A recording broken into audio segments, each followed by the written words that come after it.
resources and authority of the federal government to help stop this tremendous plague. And I'd now like to invite Secretary Kennedy to start, and then Catherine Burgum, and then I'll sign the order, which I've just signed. And wanted to make sure the signature was good, took my time. And we get, let me just see, pretty good, pretty good. Let's give it a 10, okay, for Catherine.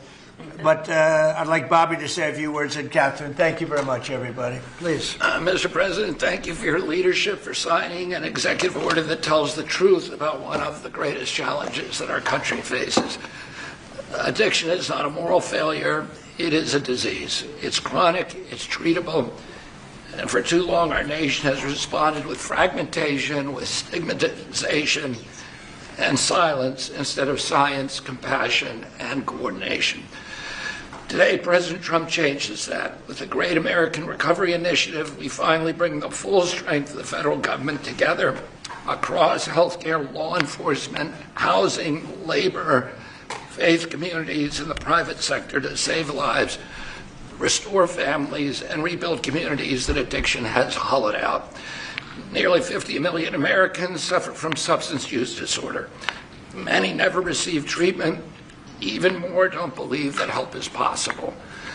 That is not because recovery doesn't work, it's because our systems have failed to reach the people where they are early enough, long enough, and with dignity. This initiative fixes that.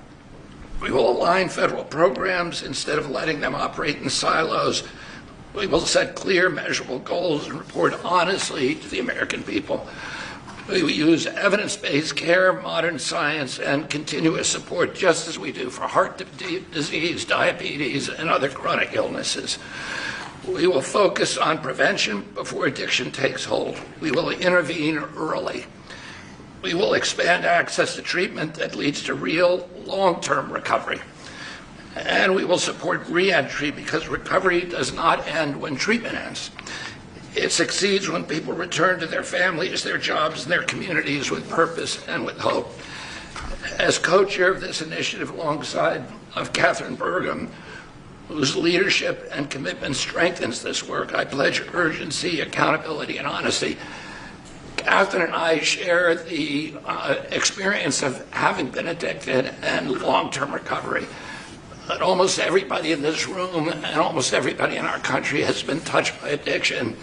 Steve Witkoff, who's here, had an extraordinary son, Andrew, who was a superstar boy, a straight A student, an athlete, and a wonderful leader, and lost that son to addiction.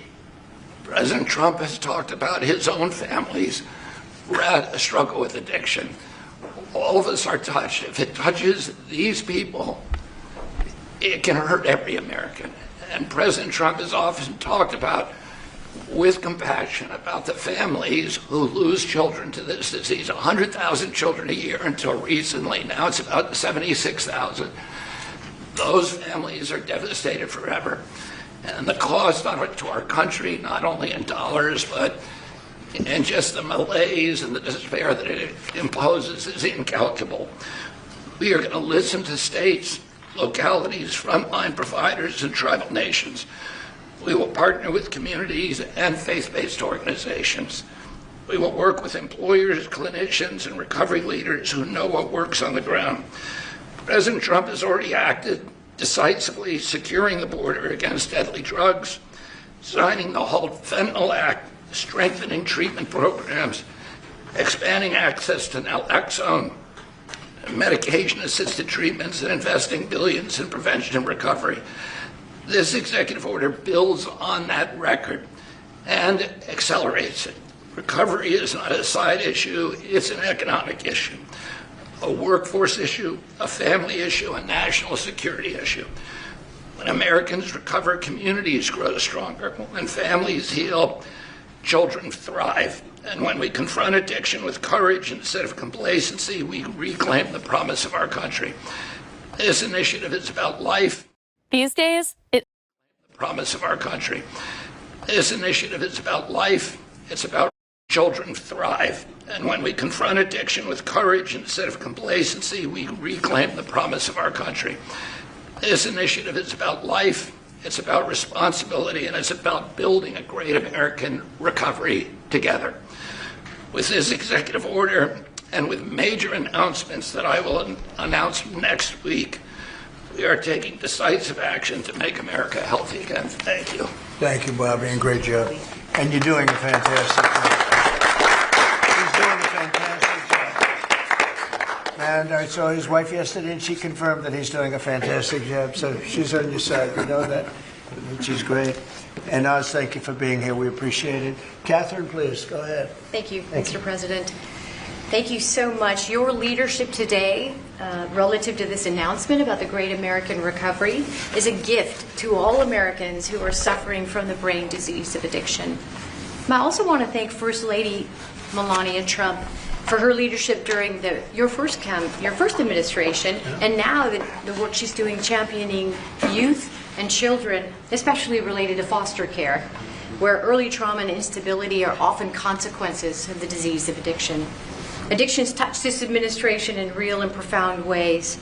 President Trump, you've openly spoke about your brother Fred, who struggled with addiction, shaped your life and your understanding of this disease, including treatment and care that parallels other chronic diseases. With this framework and treatment, recovery is not the exception, it is the expectation. Thank you. Thank you, darling.